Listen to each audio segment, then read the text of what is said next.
So hello everyone. Today I'm gonna talk to Jakub Polaczyk, and he's gonna speak a little bit about the beginning of his career. How are you doing today? Hello, Julio. Very nice to meet you. Very nice. I'm feeling fine, but it's a little bit allergy outside. It's May, but otherwise everything is good. That's great. And tell me a little bit about how you started your career and how you started studying music. Mhm. So, I started music actually pretty late regarding the music because I think I started from the guitar. I think I was 7 or 8. I don't remember exactly, but I was very fascinated by the music. My beginnings is always I like very much the I like classical music, but I didn't have much opportunities to hear that. So the first cassette player I heard at home that was about Chopin, and I love it. I love that very much. And I went to the store to buy other recordings of Mozart's and also a lot of other music by Chopin. But I also heard the Beatles. So it's on the other side. I also could hear. I remember my mom. I always said that my mom recorded for me the Imagine movie, and it was very touching. I didn't know that time who John Lennon was, and it very touched me. Also the movie and also the song, and I became very fascinated by the Beatles. So first was guitar, but later I moved into classical composition, of course, and also I was just very fascinated this time as a child. My father played the piano, but we didn't have that time piano at home. So later it happened later when I turned to piano, but basically it was from the recordings, from the video recording and from the cassette player. And then I went for live concerts, and I like it very much. Enjoyed. My mom took me for more and more concerts. I went to music school, and that was the beginning.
That's great.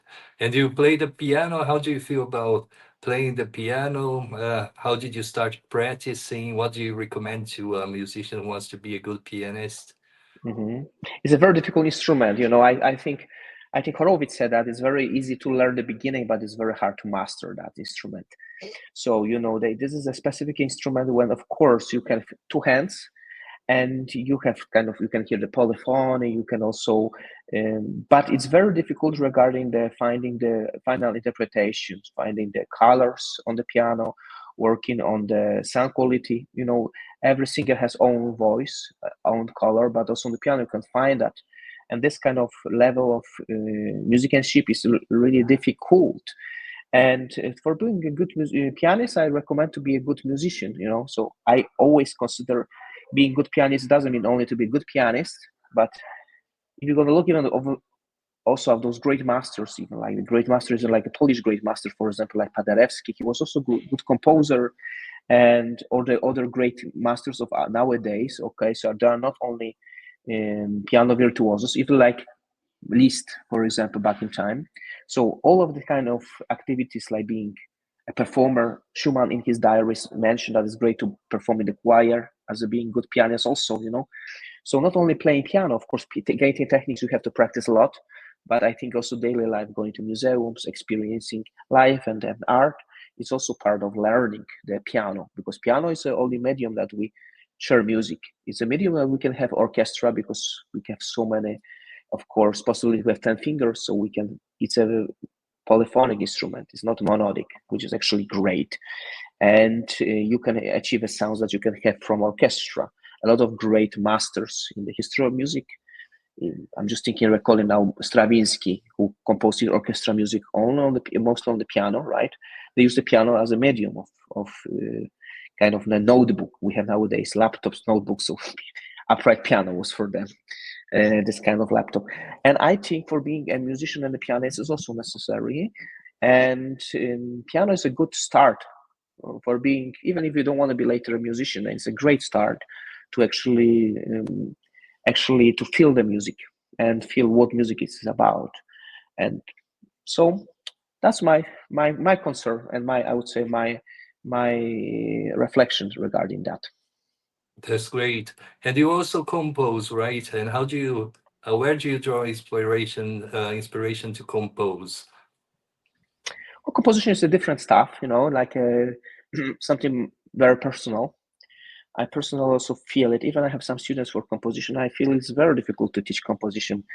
You can teach techniques on the piano. Even like Bartok, when he was here in New York City, he didn't teach much composition, mostly piano. And also Rachmaninov also was teaching piano students, and Chopin was teaching also piano students. Most all of the great masters, we're going to look back in history, they were teaching piano. Even Mozart or Beethoven, they didn't teach much composition. Bach studied composition by learning, copying from the other friends, from the manuscripts, and learning by himself. So he was absorbing this knowledge. So I think process of learning composition, it's a very personal process that you have to do research on your own. You can have advice from other composers, but it's not good to also copy everything. You can learn some from other composers, but because to be a composer, you express yourself. So I just feel it's not the lesson that you can each other language or each other class you can learn how to actually do something. But in composition, you can, from all the knowledge you have, you can find yourself, to find your own mixtures of things. So composition, it's something that happens daily for me. When I go the subway, I walk on the street, I hear people talking. For me also very much, I find inspiration in daily life. So I always express that music happens meanwhile. So the day is going on, I talk to someone and some music comes to my head, or I'm transforming this kind of conversation energy into music, and so or transforming some inspiration, going to the museum, to the painting. Even I don't know much about the painter, but this energy. So this is like a kind of I would have to be transformation of the energies into my own world. And I feel it. I like very much. I always say that surrealist is also very close to me, and because in surreal you can have element of the dreams, yes, and of the real world. So it's something like with the music, it happens meanwhile. Music is part of my life, just real life and the dreams. So something that dreams is associated with imagination. So something what's happening is imagination. It's there. because actually the beginning of the piece always starts from imagination. So you imagine first of before you create the sound, you have to imagine this, so always the beginning start is your idea, but imagination. But here we come back to this, what I said at the beginning, why I like imagine by John Lennon. That's actually everything, all it's this one word, imagination, and that's the process of composition. Later you will just improve that, but you can summarize it in one word, imagination. That's great. I agree. I think you have to, it's something from within, right? It cannot be taught somehow like something mathematic, right? No, you can't be taught, but you can help, and you can develop that. Even if you have talent for improvisation, you need to have skill to notate that. So notation you can teach. Notation, yes, right, of course. So you can go theory classes, music classes, theory at school, and or copying the scores like Bach was doing, right? How we do orchestrations, how does it sound? But the way how you talk, how I am talking now to you, or the way how I'm talking in music, this is very personal, And so this is rather you shouldn't teach, or I think maybe it's your own word, your own character. So It's like finding your own voice according to what we have. Of course, we learn music, we learn the notation, we learn everything, but it's important to put on, tell a story when you're composing, right? And find your own voice as a composer, not only copying the masters, right? You have to know the masters, of course, obviously, right? You can take something from them. It doesn't mean that but you have to also think what you would like to say from yourself, even tiny thing, But that is great because each of us is different, Each of us art is different. Each person is different. Each composer is different, and that's wonderful, And I love that. I'm talking to a lot of my friends, composers from different countries. I'm meeting with a lot of composers here in New York City. That's a great place to meet, actually. And we have a lot of conversation about that. How do they teach? How do they compose? Sometimes we find on the same level. They start the children playing on the piano, improvising. It was difficult to notate. But each of us actually always has some cultural background.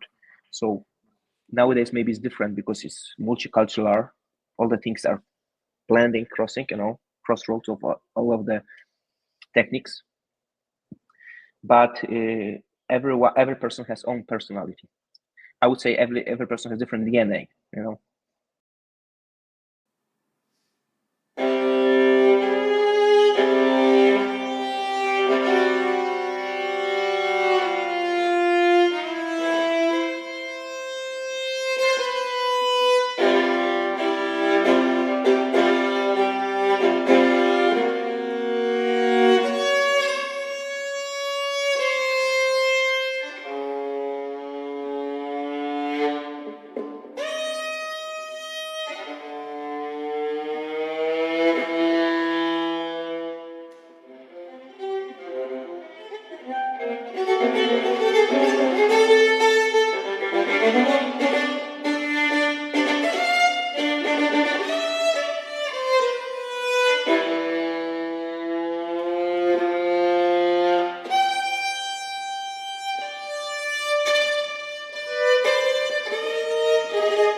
About your projects for the future in music, can you tell us a little the projects for the future? What you have been thinking of? I like to work on a few pieces. I want to, when I work, I'm not the kind of composer who writes one piece. I get bored with one composition. So I'm always thinking about a few things. I'm dreaming about few compositions that I would like to do. For now, I'm writing a larger piece for this year. I'm writing one larger piece with the choir, with orchestra, that will be at the end of this year in Poland.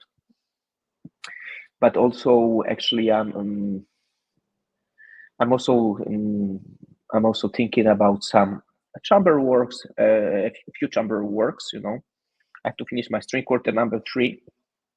Maybe play it in the fall, or in the summer. I don't know exactly. And also, I'm writing one piece also with me as a performer, as a pianist with the orchestra, and also probably I also come back something from the choir music.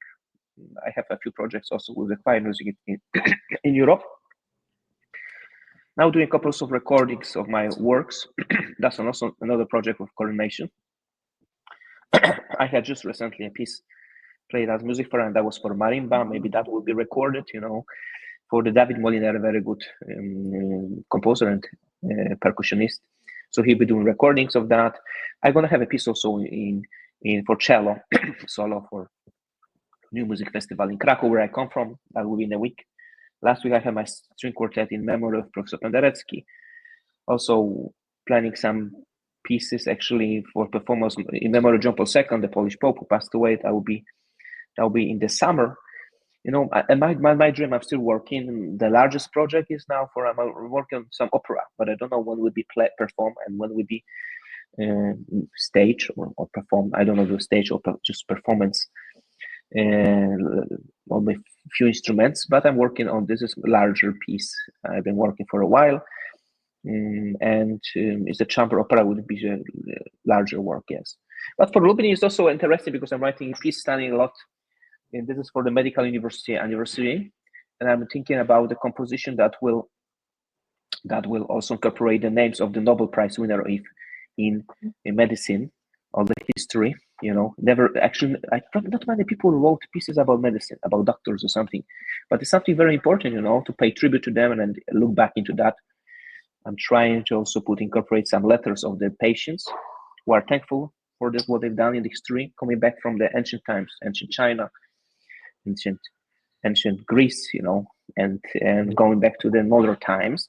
So it's like a journey in traveling time regarding the medicine. Okay, so that's the piece that is currently in my imagination. I think a lot about this piece, and I'm also performing, we have some piano performances upcoming.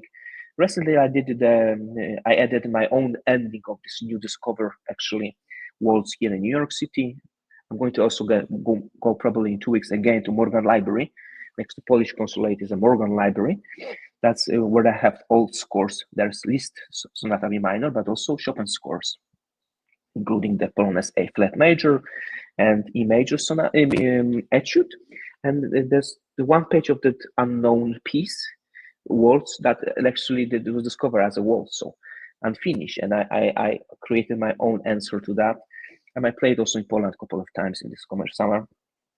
So I did my own contemporary,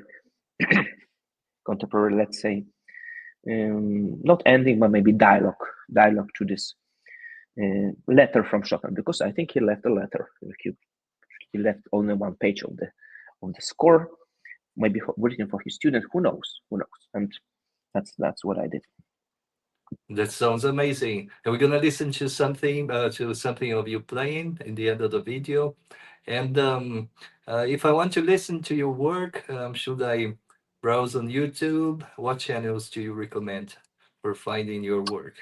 Yes, I have YouTube channel. You can find me on YouTube channel. You're also gonna have some of my orchestra stuff, some of my chamber works on Spotify. You can also find me. I have a few of my works are actually published on different labels, but I have my own monographic album. It's on Union Square. Union Square is a city. It's a place in New York City where a lot of artists meets. And I also wrote a piece for my wife because she's an architect, and she told me a little bit story about New York City. And that was only for small percussion instruments. And I put it also at the title of my album.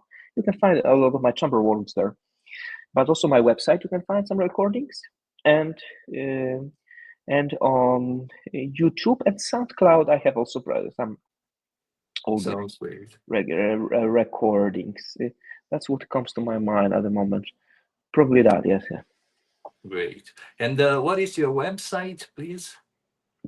On my website, you can just find my www, my first name, but which is spelled in Polish, because sometimes people ask me if I want to be called Jakub. Sometimes Jakub, that's how they do in the States.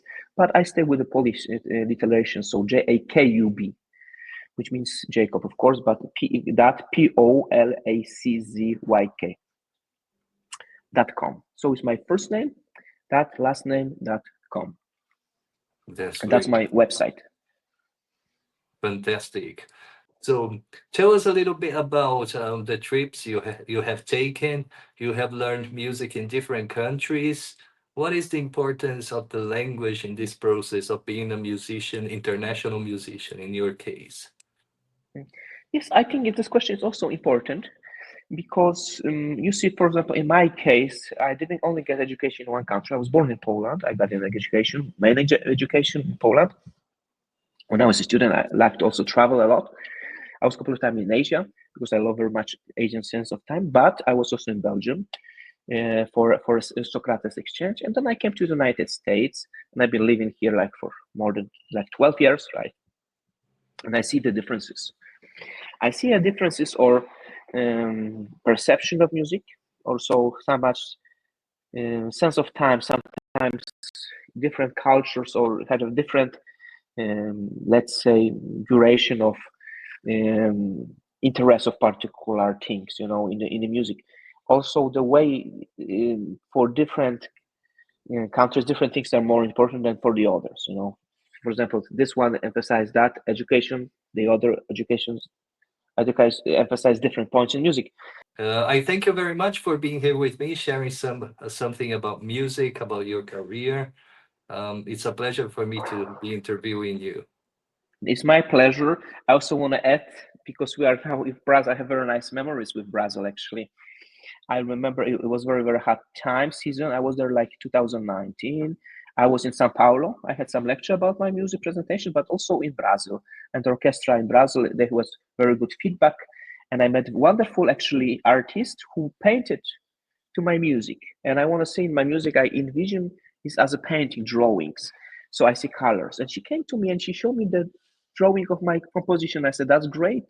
You know, I also see colors maybe differently, but you see colors from my composition. So I compose, see particular colors, and now I transform it to music. And now from music, you transcribe it into the colors. Her name is Stefania de Paula. And I met her in Brazil, and she painted to my music like the drawings. And I have this in my studio. And also, I have very nice memories with the people in Brazil, and also for the climate, and also instruments, very interesting instrumentation. So it was nice talking to you, you know, and connecting again this online with this country. So thank you very much. It was really my pleasure.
de